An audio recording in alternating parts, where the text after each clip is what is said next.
সালমান শাহ আত্মহত্যা করে নাই, সালমান শাহ খুন হয়েছে।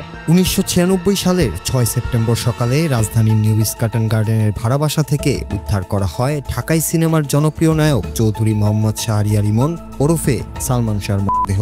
ঘটনার পর রমনা থানায় একটি মামলা দায়ের হয়, যার তদন্ত চলে 3 দফায়। প্রতিটি তদন্তেই ঘটনাটিকে আত্মহত্যা হিসেবে উল্লেখ করা হয়, তবে বিষয়টি মেনে নিতে পারেননি সালমান শাহর মা নীলা চৌধুরী। সবশেষ 2021 সালের ডিসেম্বরে পিবিআইয়ের প্রতিবেদনের উপর অসন্তোষ জানিয়ে তিনি রিভিশনের আবেদন করেন। প্রায় 4 বছর পর 2025 সালের 20 অক্টোবর আদালত সেই রিভিশন মঞ্জুর করে অপমৃত্যুর মামলাটিকে হত্যা মামলা হিসেবে রূপ দেওয়ার নির্দেশ দেন। এই নির্দেশের পর নতুন করে আলোচনায় আসে 1997 সালে এই মামলার আসামি রিজভী আহমেদের দেওয়া স্বীকারোক্তিমূলক জবানবন্দি। আদালত সূত্রে জানা যায় 1997 সালের 24 জুলাই রিজভী আদালতে রাজসাক্ষী হওয়ার আবেদন করেন। জবানবন্দিতে তিনি জানান সালমান শাহকে হত্যার জন্য সামিরার মা ডনকে 12 লাখ টাকা দেওয়ার প্রতিশ্রুতি দেন, যার অর্ধেক অর্থাৎ 6 লাখ টাকা তার আগেই পরিশোধ করা হয়। একই বছরে সালমান শাহর ভাই বিল্টুকে অপহরণের পরিকল্পনা করতে গিয়ে রিজভী গ্রেফতার হন। পরবর্তী সময়ে 164 ধারায় বিস্তারিত স্বীকারোক্তি প্রদান করেন।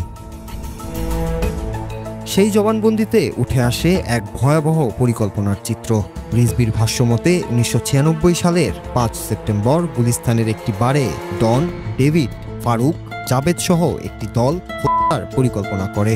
মোট 12 লাখ টাকার বিনিময়ে সালমান শাহকে শেষ করার সিদ্ধান্ত হয়। পরদিন সকালে তারা সালমান শাহর ইস্কাটনের বাসায় প্রবেশ করে। সালমানের স্ত্রী সামিরা ও তার মা এবং প্রযোজক আজিজ মোহাম্মদ ভাই সহ সবাই মিলে সালমানকে ক্লোরোফর্ম দ্বারা অজ্ঞান করে। তারপর কয়েক দফা ফাঁকা সিরিঞ্জ পুশ করে ফ্যানের সঙ্গে রশি ঝুলিয়ে আত্মহত্যার দৃশ্য সাজানো হয়। এমনটাই তার জবানবন্দিতে দাবি করেছেন রিজভী। ঘটনাটি যাতে আত্মহত্যা মনে হয় সেজন্য শরীরে তেল মালিশ করা থেকে শুরু করে কাজের মেয়েকে আটকে রাখা সহ নানা প্রস্তুতিও নেওয়া হয়েছিল বলে জানান তিনি। বাদীপক্ষের আইনজীবী আবিদ হাসানের মতে 29 বছর ধরে এই মামলার তদন্তে গাফলতি হয়েছে। আলামত নষ্ট করার উদ্দেশ্যেই দীর্ঘ সময় বিলম্ব করা হয়েছে বলে দাবি করেন তিনি। আদালত রায়ে উল্লেখ করেছেন সালমান শাহর মৃত্যুটি একটি হত্যাকাণ্ড এবং এতে জড়িতদের বিচারের আওতায় আনার নির্দেশ দেওয়া হয়েছে। একই সঙ্গে পুলিশের ও পিবিআইয়ের গাফলতির বিষয়গুলো আদালতের রায়ে বিস্তারিতভাবে বিশ্লেষণ করা হয়েছে। দীর্ঘদিনের অপেক্ষার পর এখন নতুন করে আশা দেখা দিয়েছে, হয়তো অবশেষে উদ্ঘাটিত হবে বাংলাদেশের চলচ্চিত্রের ইতিহাসের সবচেয়ে আলোচিত এই মৃত্যুর প্রকৃত রহস্য। আর সেদিকে তাকিয়ে আছে বাংলা সিনেমার ইতিহাসের এভারগ্রিন সুপারস্টার সালমান শাহর ভক্তরাও। সালমান শাহ আত্মহত্যা করে নাই, সালমান শাহ খুন হয়েছে।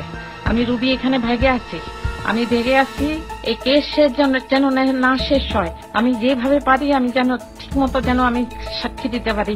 আপনি আমার জন্য দোয়া করেন। আমার খুন করার চেষ্টা করা হচ্ছে, দয়া করে আমার জন্য দোয়া করেন। আমি ভালো নাই, আমি কি করব আমি জানি না। এতটুকু জানি যে সালমান শাহ ইমন আত্মহত্যা করে নাই।